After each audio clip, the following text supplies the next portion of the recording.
मटियारी में क़ौमी अवामी तहरीक पारां अॼु प्रेस क्लब ते एहतजाजी मुज़ाहिरो कयो वियो। हीउ मुज़ाहिरो DHQ अस्पताल खे 24 कलाक बहाल करण ऐं मटियारी शहर जा 30% माण्हू रखिया वञनि, 50% मटियारी ज़िले जा रखिया वञनि।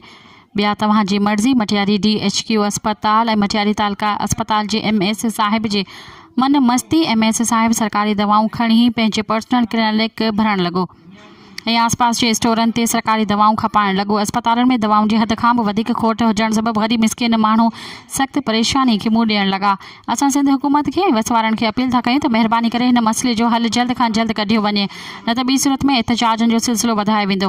मुज़ाहिरे जी अॻवानी क़ौमी अवामी तहरीक ज़िले मटियारी सदर माजिद अली ख़ासकेली, नायब सदर Naeem Jan Khaskheli, general secretary Zafar Hussain Khaskheli, Matiari city सदर दिलबर और फरीद हुसैन मल्हा, अली सिंधी, शोएब तुर्क, अकील अहमद ख़ासकेली ऐं ॿिया दोस्त शरीक थिया। मज़ीद ख़बरनि ऐं तफ़सीलात लाइ विज़िट कयो असांजी वेबसाइट www.awamiNewsHD.com ऐं ॾिसंदा रहो अवामी न्यूज़ HD।